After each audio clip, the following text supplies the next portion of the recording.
Ah, yes, here we are once again. If you're watching live, it is noon Eastern time. It is time for the High Noon Hemp Show. Of course, on a Wednesday, obviously every Wednesday since September of 2018. That's right, over 7 years, we've been bringing you the hemp infotainment, if you will. Of course, a season finale. Will there be a cliffhanger? Will we be renewed for a season 28? All these questions may or may not be answered in this episode. That may be the cliffhanger itself, whether or not we let you know the answers to these questions. In any case, you can find us in many places. We're on Facebook. That's the Temptations Beach Facebook page.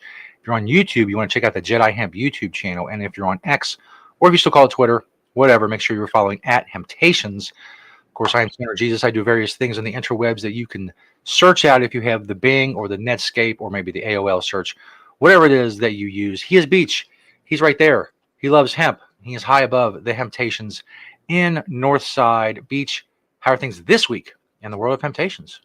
I guess we're all settling into the dramatic news more than anything. And again, I'll talk about it, but that's kind of been it. It's kind of been the whole week has been everybody up in arms. Remember, folks, the FDA has not evaluated this show for safety or efficacy. Thanks everybody for tuning in. If you're watching live through the High Noon Hemp Show, here we are. If you're watching later, thanks for watching later. We appreciate it. Let's go ahead and put our peace signs to our hearts and do the pledge. I pledge allegiance to the hemp fields of America and to the soil in which it is planted. One seed under the sun with responsibility, sustainability, and thrivability for all. Now more than ever. Stoner, you know what today's? You know what else today is? You know? No, Beach, what is today? Hemp Day.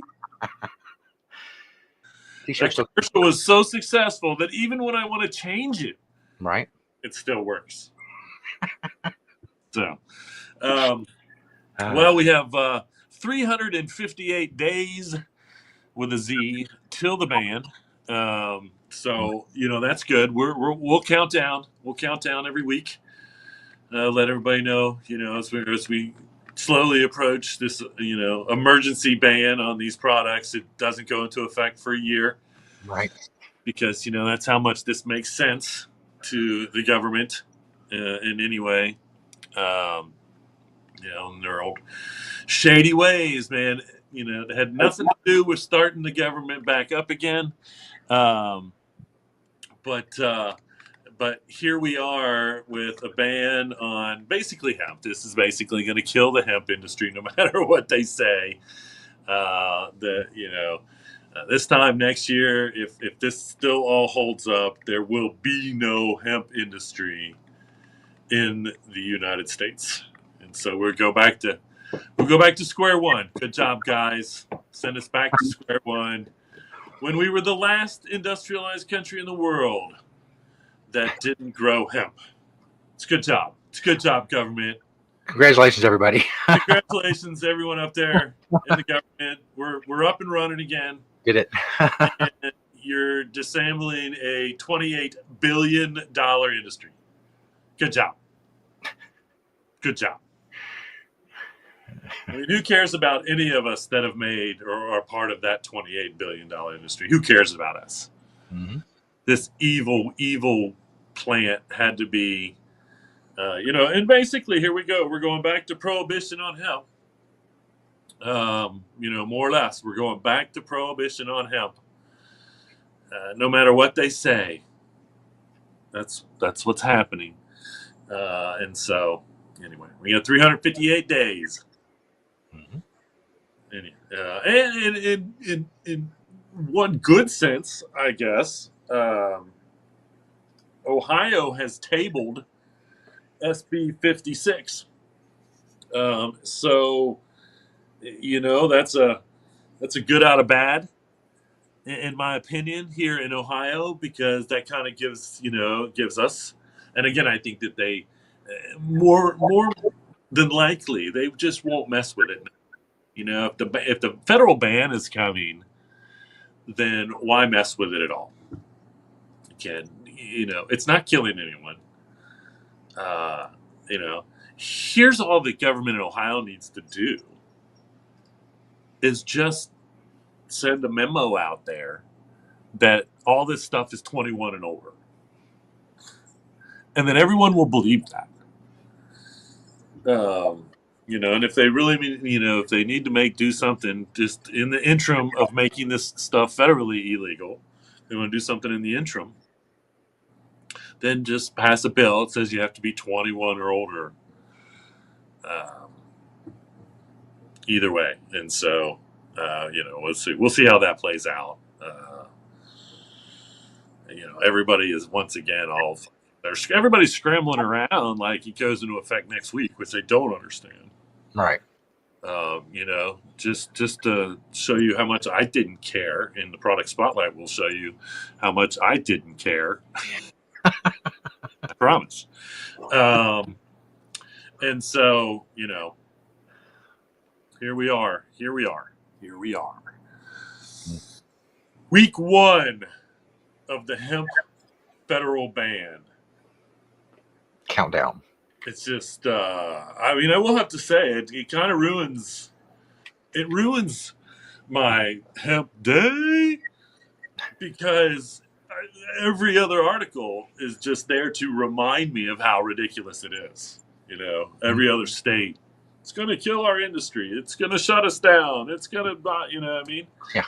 It's quite depressing, even knowing we have a year. And so it's like, you know, but you know, making hemp illegal again in the United States, especially the way they did it, once again, 100% wrong anyway. So, all right, well, let's get on with the product spotlight. 4 from the store and 1 from my door here on the High Noon Hemp Show. So the first one are these pre-rolls that we got. Now I want to tell you, the indica pre-rolls are 58%. And so, you know, that is super strong, and they're super cheap. You get 2 in the pack. And then the sativas are definitely much milder. I think they were only like a 25 or something percent, probably. Either way, great deals on some of that banned hemp, that federally banned hemp. That's right. I'm going to stop doing that. But come in and get them. Great prices. Right. Support your local hemp store while you still can. You know, I implore anybody in Cincinnati to get the word out to come, you know, support us. You know, we've needed it, and I'm going to go ahead and, you know, send out the alarm. Come get the stuff here. If you drive somewhere, again, if you go somewhere to buy your stuff at a dispensary in Ohio, there's no reason, or in Cincinnati, in the Cincinnati area, in the high state area, then there's no reason why you shouldn't drive here and just try our stuff. It's cheaper, and you will most more than likely enjoy it. And speaking of that, we also have 6 new strains. These are just 2 of them, but I'm showing these 2 because they are 2 classic. One is Thai, which is part of the land race strains, if you know anything about that. And the other is blueberry, which is, you know, famously comes from the United States, DJ. And so it's pretty cool just to have these on the shelf. And then we've got some hash burger, and we got some Medallion, which is a good sativa. Basically got these are the raw 300 packs. So when you need to, you know, roll your hemp up, you can do it in hemp in the 300s, which we got back in. Super popular option for the good old 1 1/4 raw papers, 300 in a pack. Heck of a deal, either way. Um, and then the last one, as promised, is 4 more holiday cards. If you want to send someone a hemp card supporting your holiday, whatever your holiday may be, maybe your holiday is joy. Right. And I think sending someone joy is a great idea. We need joy in the world. Joy to the world. I think there's a song about that. I'm not going to try to sing it. But anyway, send hemp paper. It's good for the planet. It's good for your brain. It's good for whoever you send a card to. I definitely think the world needs more hand printed cards sent around it as well. Yeah. I feel like that's where we are. Unfortunately, that's just where we are. But as a realist, that's why I know these things. I'm not being a pessimist. I'm not being an optimist about either one of these things. I'm being a realist and saying that I just think the world needs more hand printed cards sent around it. My opinion. Just my opinion. That's Greenfield Paper Company, by the way. Greenfield Paper Company, whom we have loved having their products on our shelves for a good 25 years now, at least. They may even be one of those. I'm going to have to go back and do some history on Greenfield. But they are, it's an American company. They've been making hemp paper for, again, at least 25 years that I know of. So, we need to support them as well as we see and demand more hemp paper in the world. We do. Hello.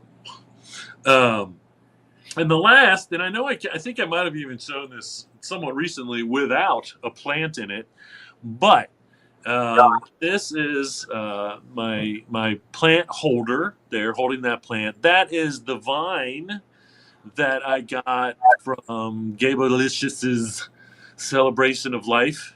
Gabe was a plant person, and so they brought all his plants to his Celebration of Life, and that's the one that I ended up taking home. I wanted a lot more of them, but I waited to last, and everybody grabbed all the plants, which I thought was awesome. So most everybody took at least one plant home. So this is the one that I have. Gabe Alicious will always live on in the store, in this vine hanging in this hemp braided pot holder or plant holder, I guess. Plant holder holds the plant in the pot. Either way. So, all right, there you have it. 4 from the store, 1 from my door. On the product spotlight, you're on the High Noon Hemp Show. Indeed. Now, and that, of course, brings us to the greatest segment in internet history. We are chronicling, and have been now for more than 7 years, Beach's very extensive hemp clothing collection alone in this segment. And of course, as you know, Beach has set and holds many hemp records, worldwide hemp records. Are they acknowledged by the Guinness World Records? Well, of course not. And I've come to the point where I believe the Guinness World Records will care and does care about every single other thing that ever happens in the world other than hemp. I'm sure the Guinness World Records even has like serial killer records, like most prolific serial killer or someone who's killed the most people or something like that. But no, not hemp. Anything but hemp. And you don't believe me? Well, they'll talk about anything. They'll highlight anything except hemp. Well, check this out. This is today. This is what they posted 2 days ago.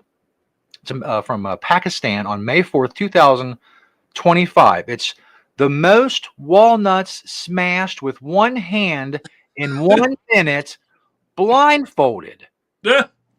This guy put on a blindfold and smashed 152 walnuts in 1 minute, and the Guinness World Records. I don't know if they have a board or what, how they make these decisions. They decided, in their infinite wisdom, you know what?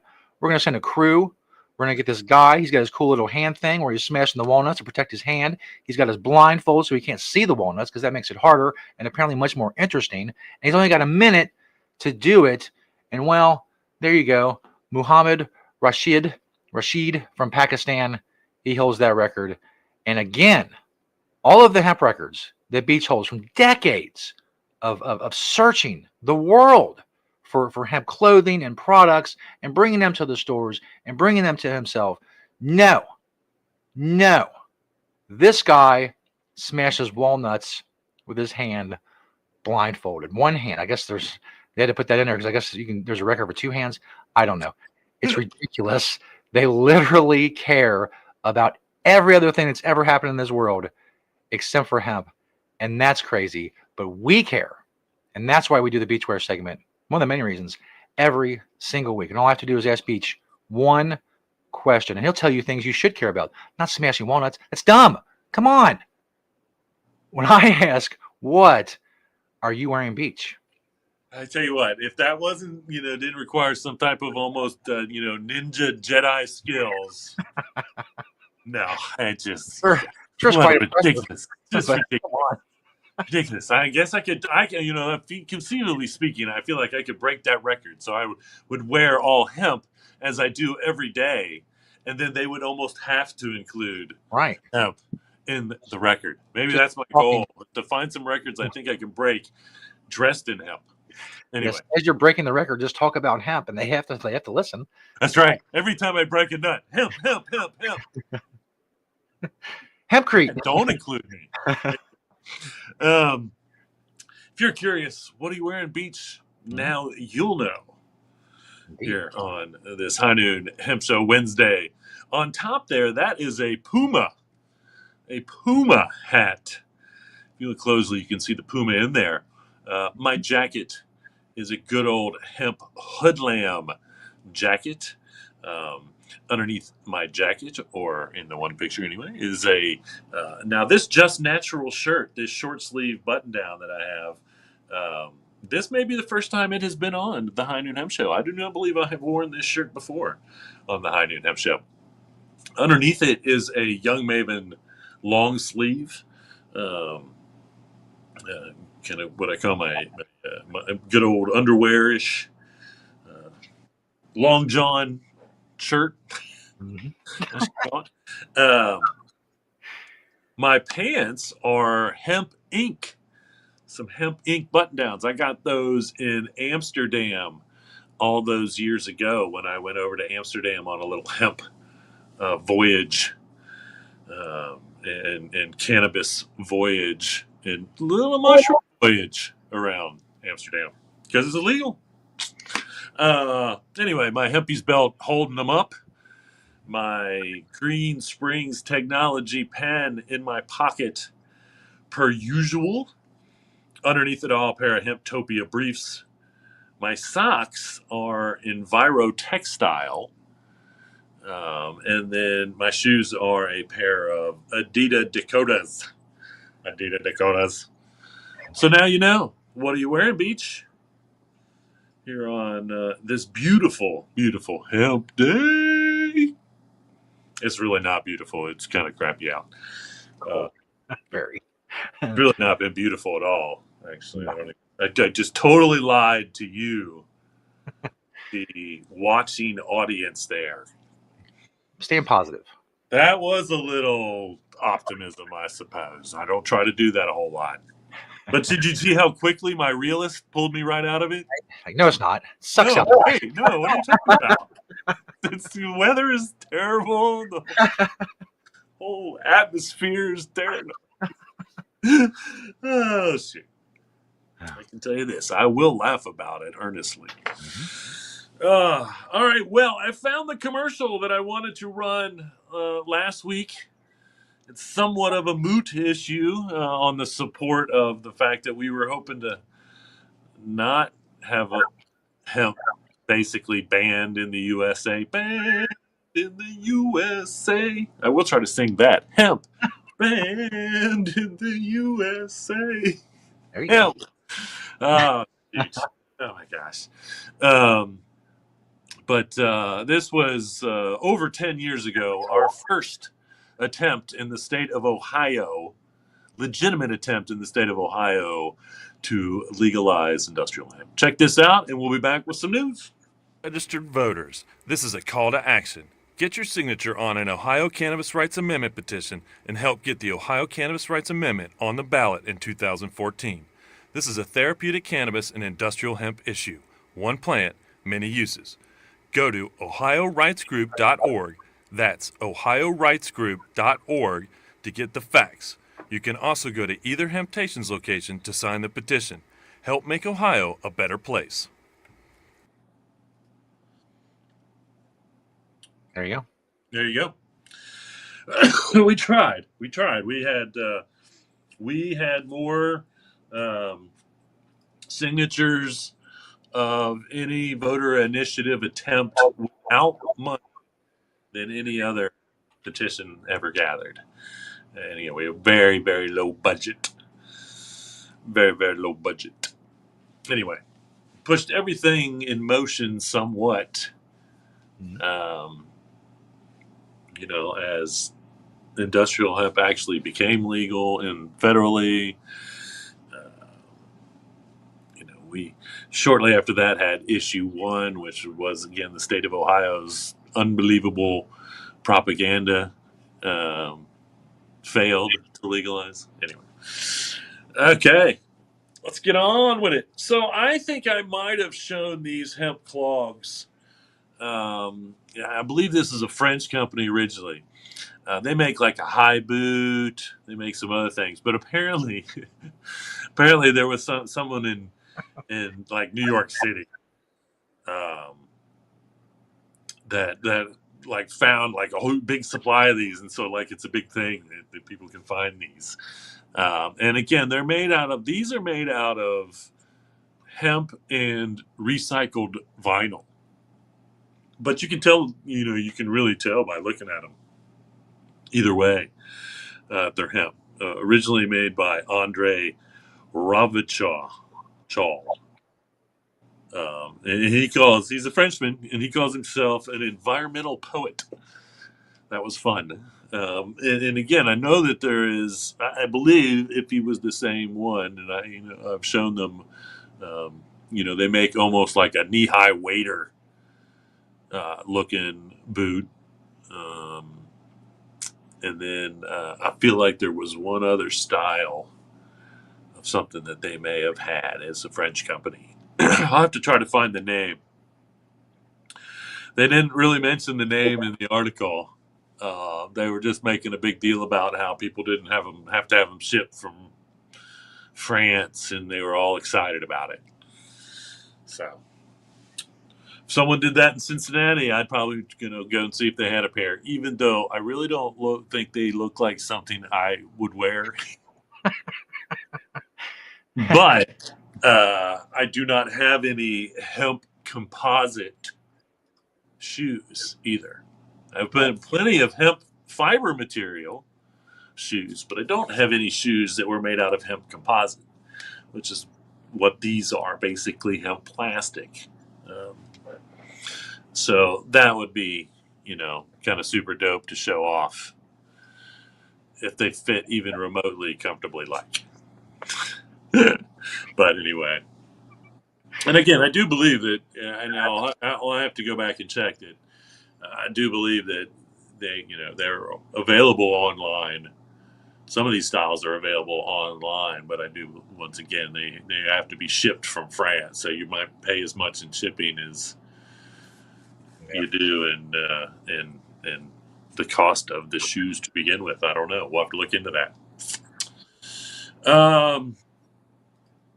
So we were talking about how someone claimed years ago that they had come up with a 0% THC.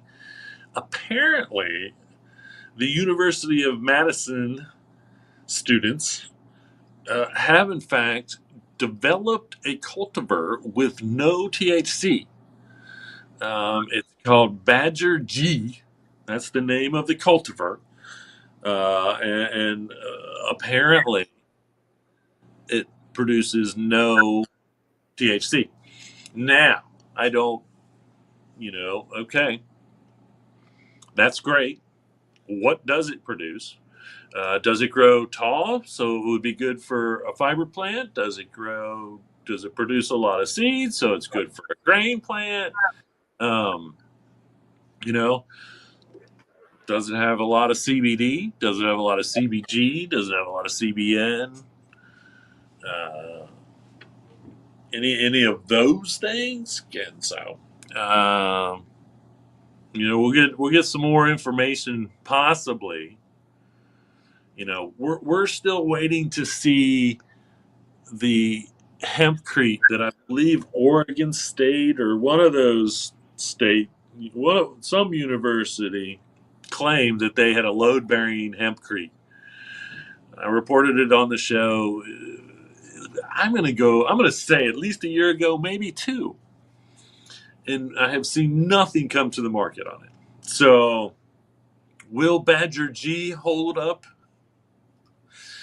in the long run and find its way into a substantial hemp market, or will they just claim to have done it and we don't know why? It's hard to say. We'll see. We'll see. this was a super interesting study because again, maybe a month or two ago, there were some cops that were in a courtroom that were claiming that they could tell the difference between the smell of hemp and the smell of marijuana. For the record, we'll call that cannabis, which I really do think that even though hemp is cannabis, and let's make that straight, I do like referring to the medicinal. Well, actually, I like calling it medical marijuana. I like that term because that takes away the government term. Adding medical to it legitimizes it. And so, maybe calling it cannabis for social use, just to differentiate it. Because I don't like calling it marijuana for social use. And so, uh, cannabis anyway. So that's basically what this article was. It was basically, again, hemp versus cannabis on the smell. And so they took the participants were not cannabis or hemp users, so to speak. And the most interesting thing was they basically broke down the smell of the cannabis. And again, I don't know. What I don't like is there's really no detailed information. Like what were the strains of hemp? What were the strains of cannabis that they used? Because it breaks down. It breaks down basically into four. They broke down everything basically into four categories. The first being fruit bearing candy. That was one category of smell, general smell, which was associated more with hemp. Citrus and chemical was the second category. Citrus and chemical, also highly associated with hemp. And cheesy and vomit/fecal.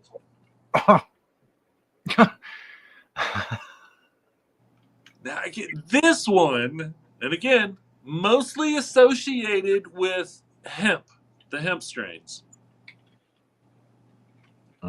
That is like, I'm going to get to that in a minute, actually. And then the last category, which was mostly associated with cannabis, marijuana,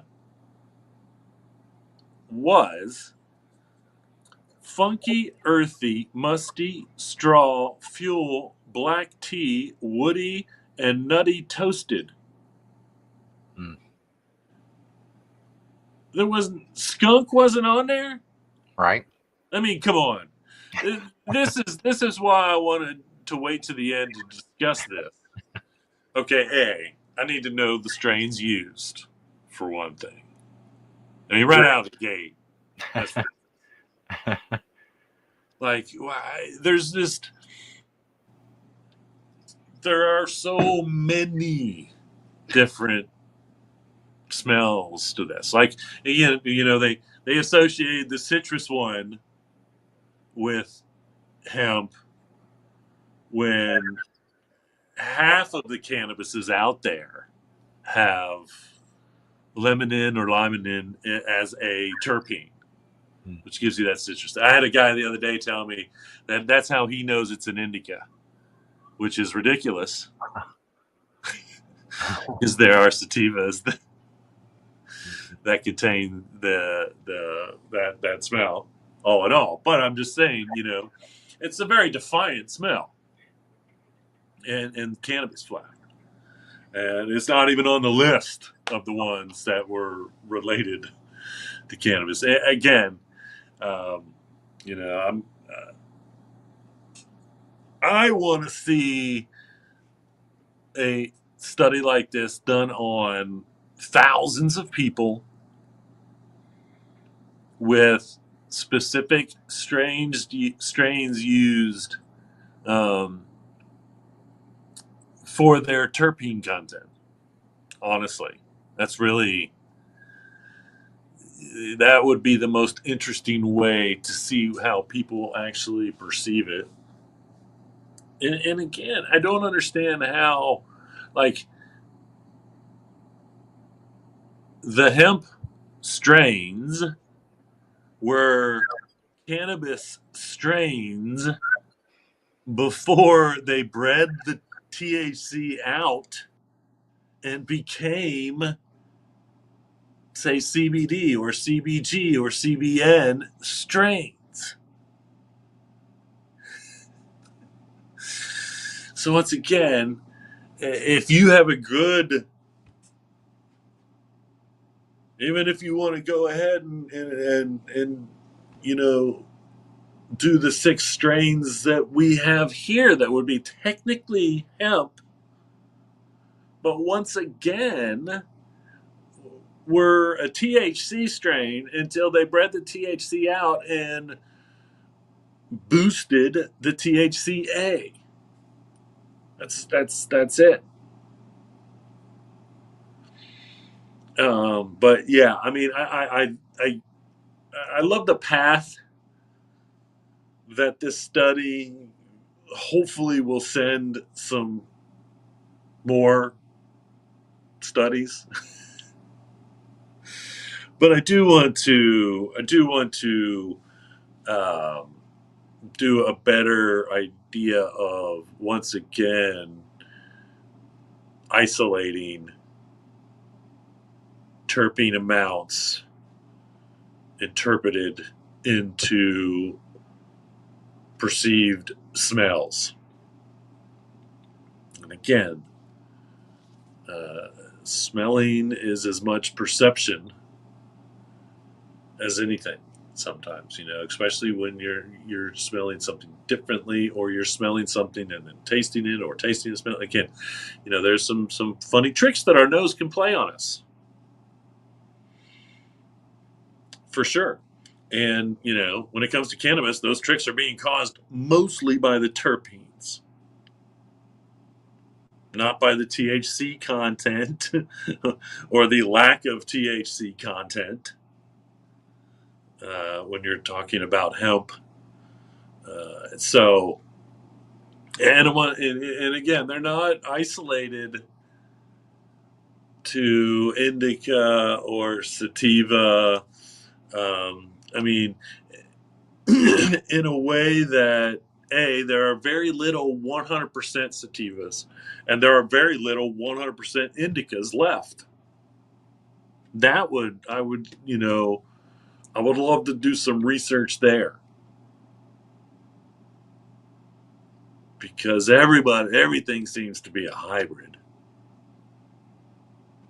Even if it's an 80-20, which you'll find um, a lot, a lot of times it's 50-50, 60-40. Um, and so, it is, there's just so much there. And again, that's why now these so-called landrace strains, the Thai and the skunk and the Northern Lights, the ones, the Sinsemilla, which again, Sinsemilla seedless, that one in itself could be very difficult. Um, um, One way or another. Somehow the Mexicans who invented the Sinsemilla and then basically sent everybody on a mission to only grow females and not have seeds in your cannabis. Um, Obviously they were smart enough to germinate a certain amount of plants so they could grow it again the next year. But they knew that, and again, all they had to do was just make sure there were no male plants in the field. It was easy as that. Um, and so, you know, it's quite ironic in the fact that we removed the seed basically from the equation to end up getting a better flower for the customer, for the consumer, which was great.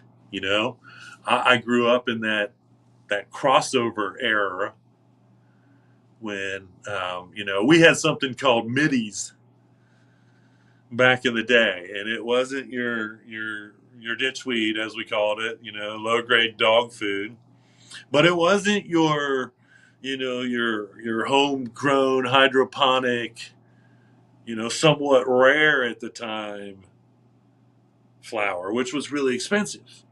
It was kind of in between.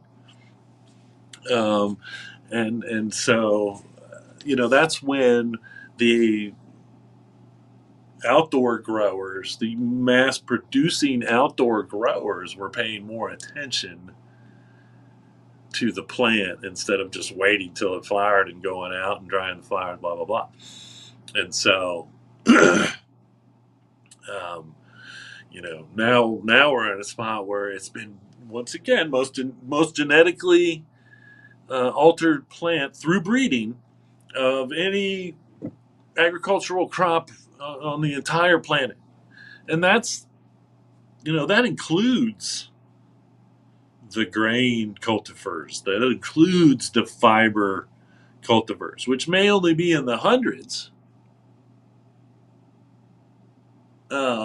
But, over 10,000 years, 5,000 years, those have been, again, genetically altered to give us the through breeding, the best for the end result. We've spent the last, I'm going to say 50 years, maybe even longer than that, because that only puts us to 80. We're going to go back to the 70s. I really think the 70s has started the cannabis revolution of quality, so to speak. I don't know else. And it went to Amsterdam, and then Amsterdam took it to the next level, and then it came back to the United States, 30 years ago, and we started taking it to the next level. And then, now it's, I don't know what level we're on, but it's like way up there. We're at level 420. because again, there are so many different strains. And again, that was the craziest thing, just to watch how quickly we had CBD hemp. And that kind of started with Charlotte's Web, breeding the THC out and raising the CBD for that particular strain. And then all of a sudden, when it was legal and able to grow, all of a sudden, man, we had these super low THC, high CBD plants. And then we're finding, we can do CBG in high levels and CBN in high levels. And it shows the genius of the plant. And again, everything we can do with it, we have, and now we just have more that we need to do, including now breaking down terpenes and all that good stuff, which is happening. A lot of education on terpenes that's come along just in the last 5 years or so. So it's quite new and still quite fascinating. I'm still learning quite a bit, but I am learning more. The most important thing is a lot of these terpenes we find again all over the plant world. Either way. So every once in a while I come across just a fun. I was actually researching. I have these Mylar bags, and I was wanting to buy some, so I was like, "Well, I don't even know what to charge you." So I went online, and just so you know, apparently these Mylar bags are great for your nuts and your nuggets. Nice. This is what's in the. This is the illustration from what's for sale at Walmart's website. Okay. I was like, come on, really? But there you have it, folks. Mm-hmm. Clearly for your nuts and your nuggets. Right. That's what you want to put in there. I had to have a laugh at it, and I just feel like I had to show it. So they're on Walmart's on board putting your dope in the Mylar bags that everybody puts their dope in and sells these days. Apparently, so much so. Oh, it's good stuff. Good stuff. All right, so apparently there's a show called Grand Designs, which is in its 26th season now, and it's about helping people build their own homes. The season started this year with a hempcrete house. Here's a picture, I believe, of the interior. Yeah, so here's the interior, and the cool thing, obviously, is that they used hempcrete. Once again, the bad thing is because again, it was all like DIY, so to speak. So these people did all this themselves. And the big complaint about the hempcrete was it's kind of labor intensive. It took a lot of people, I guess, to make it all work. And so, the person was like, I don't know why anyone would do this, which is good. Which is good, once again, for an industry that I believe is in demand. They chose to build the interior, to insulate basically with hempcrete for a reason. It was just the doing it yourself part that turned out to not be so great, apparently. But it does show that we need more construction companies out there making this available. And that could be a selling point right there. There's your selling point. You want this, but you do not want to try to do this yourself. Right. So hire us. We'll do it for you. And again, I'm just like creating a commercial for anyone in the hempcrete industry as we speak for free. Once again, for free. I give this stuff away for free almost every week. Indeed. Anyway, so I don't know who WDBR is. I assume that WDBR is in Kentucky because one, they did a story on Victory Hemp, and Victory Hemp should be, if you want to package or have a line of hemp oil, Victory Hemp is your company to do that. They started out small. We used to carry their products. I met the owner out at NoCo when they were just a little baby company. I watched them grow into a huge distributor of hemp grain, hemp oil, food grade they call it.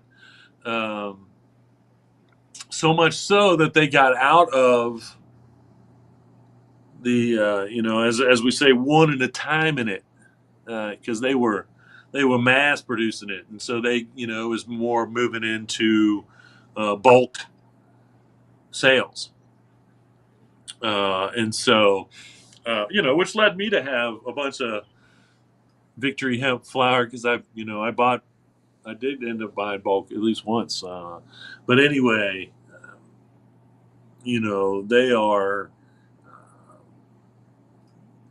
as responsible and good and should be supplying you with your hemp, food grade hemp products, one way or another.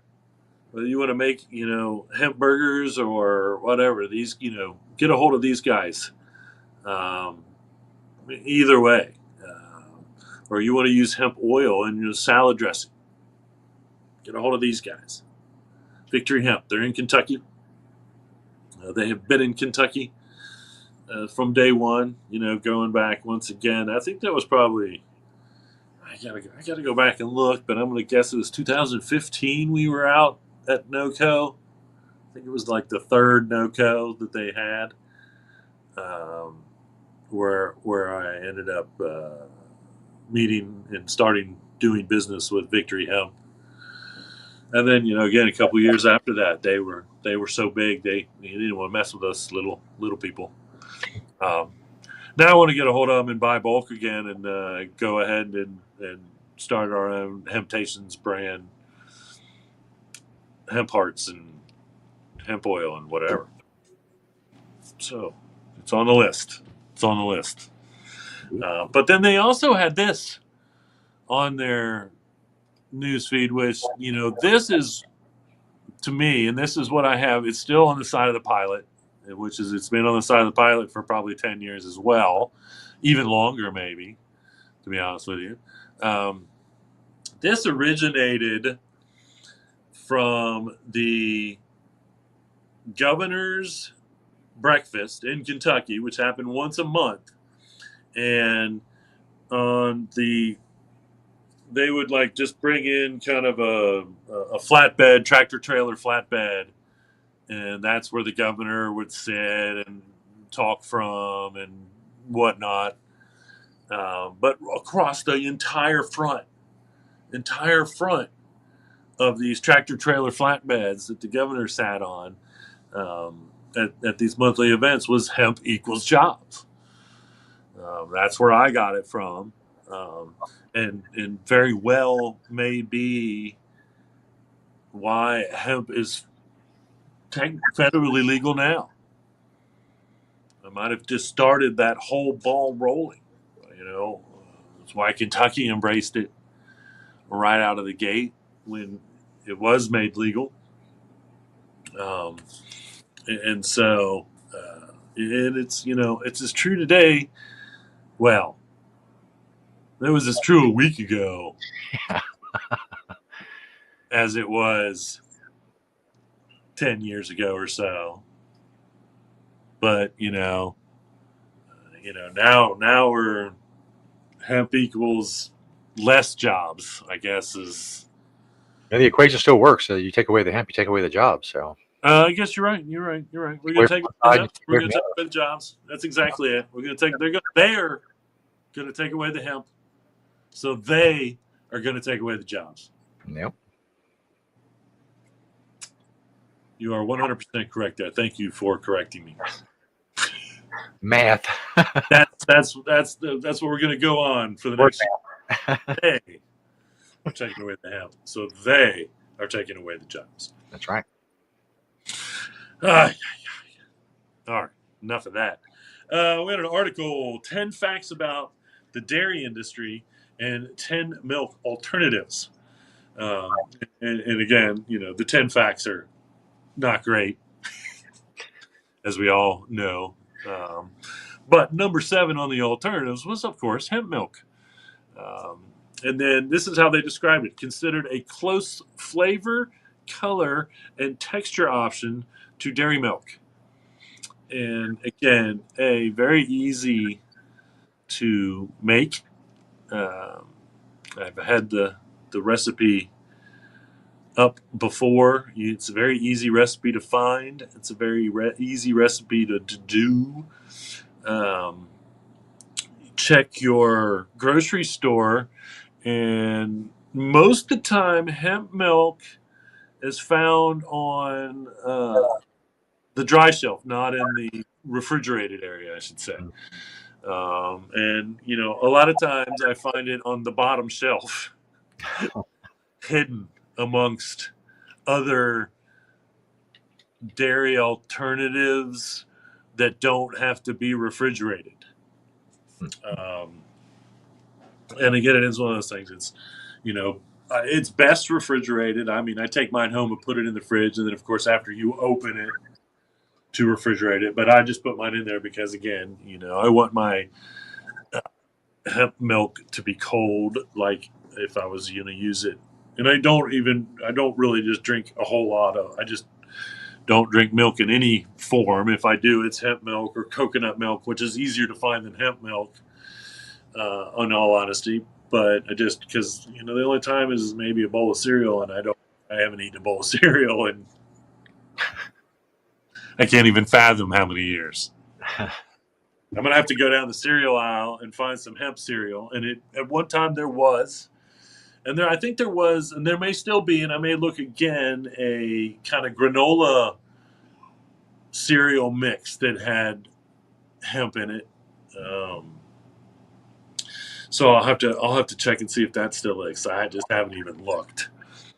Every once in a while I go and I try to look at like the natural options of cereal just to see who's or if anybody's putting hemp in there. But it still hasn't really hasn't found its way. But the minute they make some, hemp Cocoa Puffs, I'm on it. Right. I'm telling you right now, I'm on it. Bring it on. I want me some hemp Cocoa Puffs.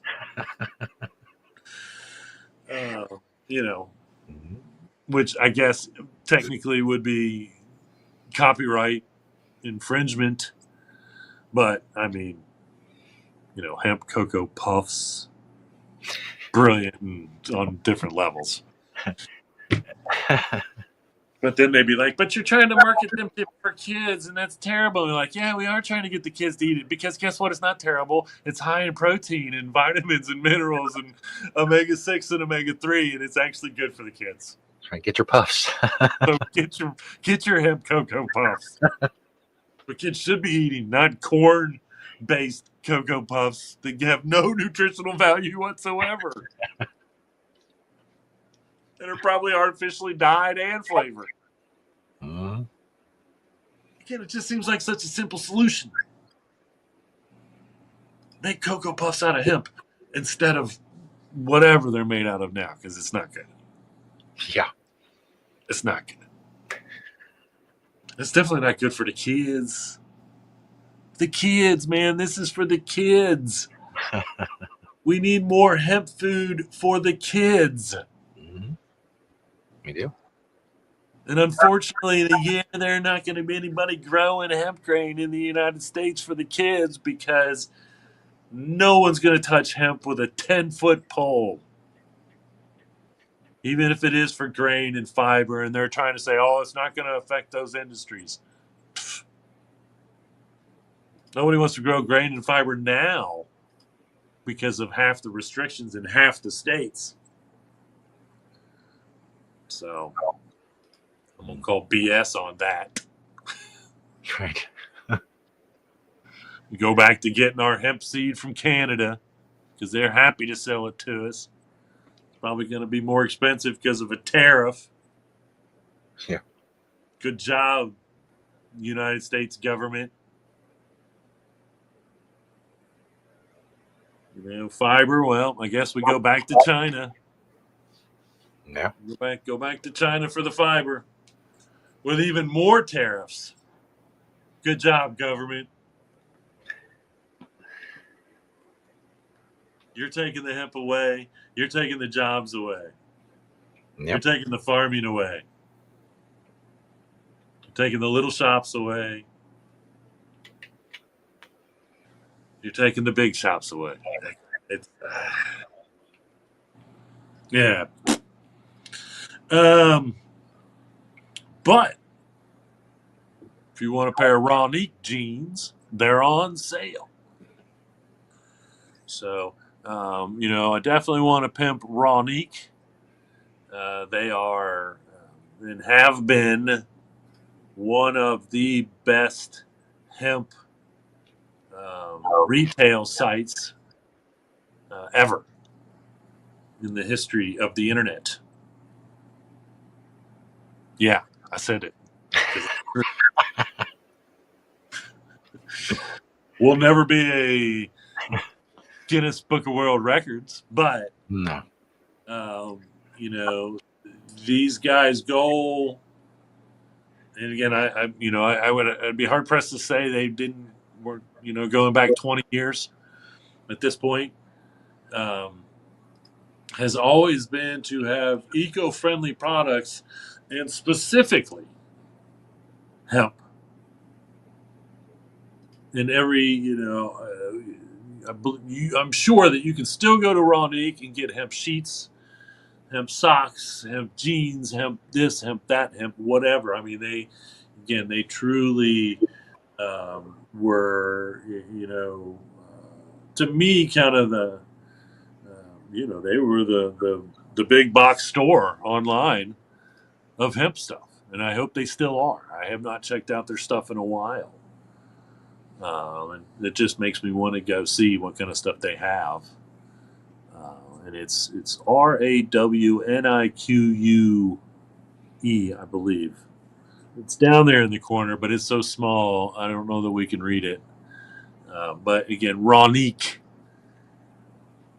Just put Ronique, spell it the best you can into your Google, and It's definitely RAW. yeah, it's definitely RAWNI. I definitely know that, and I believe it's QUE. Maybe more. I don't know. Anyway, great selection of stuff. Great selection of hemp stuff. Great selection of eco-friendly stuff across the board. Either way, and the jeans are on sale, so go there now. Right. Go there now. All right, so I'm going to close the show today with some recipes from the hemp nut. I promised this a while back. Mm-hmm. Hemp nut health and cookbook. I still need to figure out. There's so much stuff in here, and I need to find out if Richard has this book available on Amazon or something, because it should be.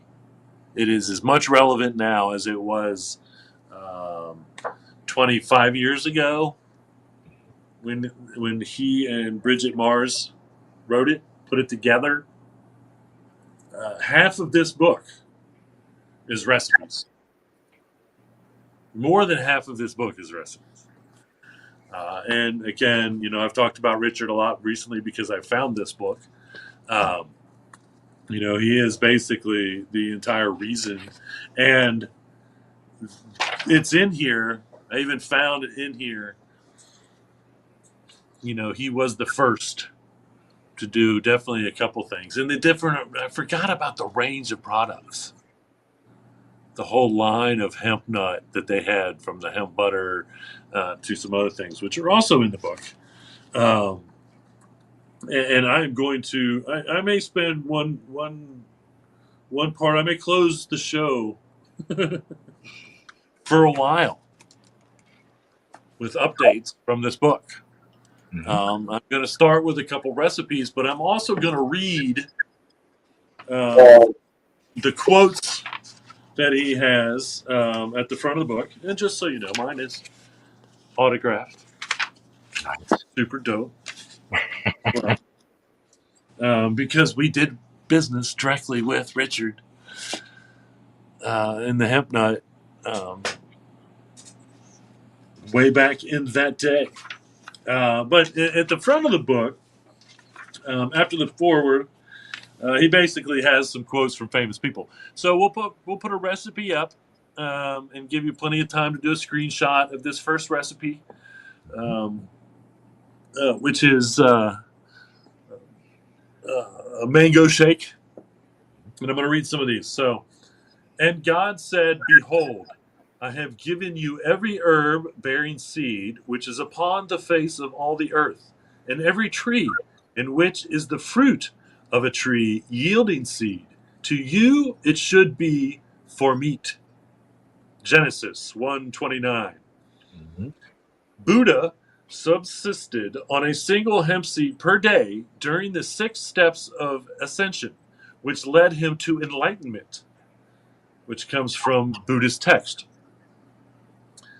Make the most of Indian hemp seed and sow it everywhere. George Washington. Hemp is the first necessity to commerce and marine. In other words, to the wealth and protection of the country.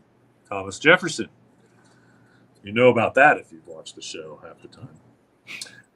The oldest cultivated fiber plant, according to the USDA Yearbook 1913, which I have a copy of somewhere.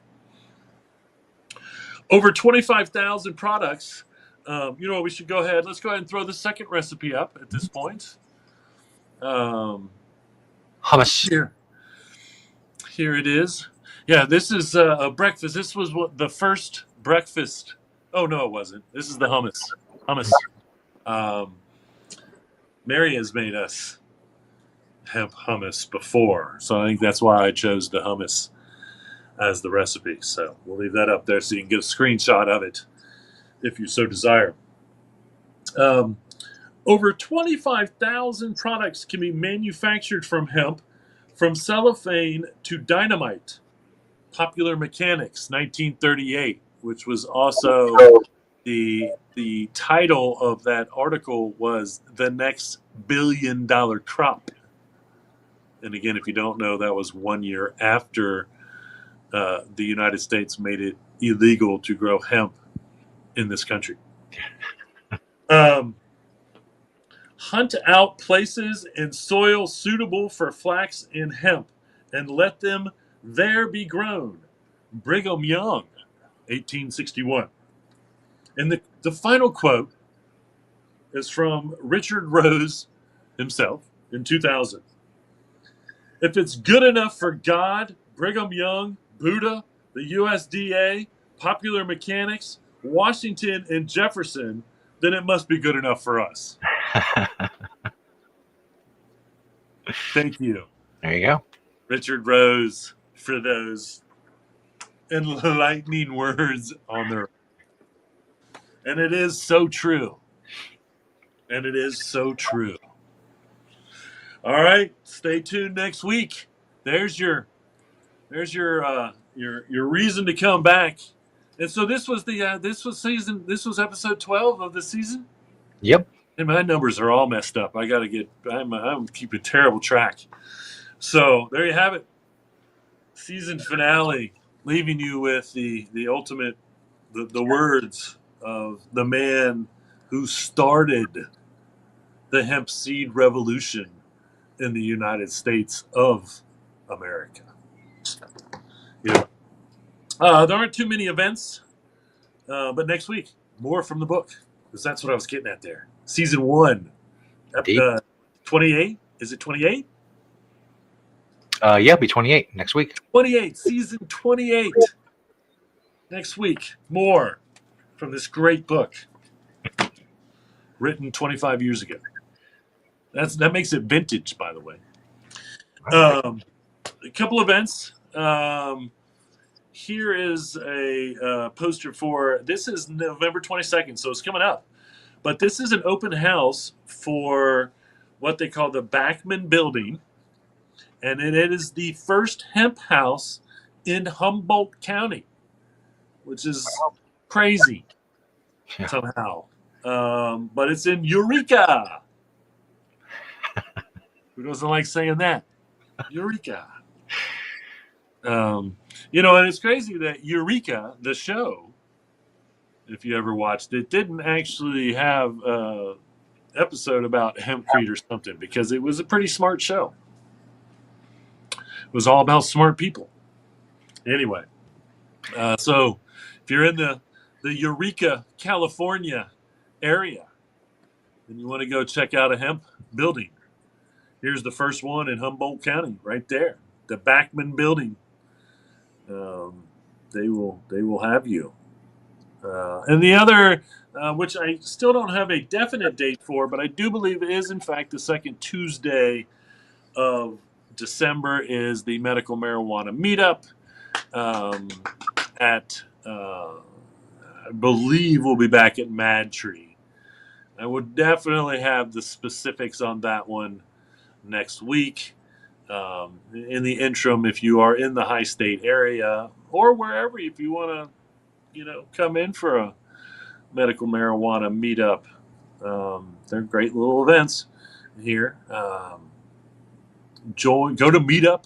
Yeah, I think go to meetup.com or Meetup the app, actually, Meetup, and join, and then go find the Medical Marijuana Cincinnati group, join, and that's all I can say. Come to the Medical Marijuana meetups and enjoy a vast array of cannabis people. I go once again as kind of a hemp representative. There are other representatives of the hemp, and then there are always people of every industry, from patient to caregivers to all kinds of things. It draws very interesting people. Every month, we took November off. We had the Halloween meetup, and then I think so there is that. All right, well, don't have any questions. You have heard my thoughts. My thoughts will be back next week for season 1 episode 1 of season 28 of the High Noon Hemp Show. Between now and then, if you really want to binge, over 300 and something episodes on the old Jedi Hemp channel on YouTube. So go, enjoy, be educated, say at least like ah. Either way, you can say it either way. Like it can be or yay, I learned something. Anyway, thanks everybody for watching, and remember, reduce, reuse, recycle. Make everything else out of hemp. Having temptations. See y'all next week.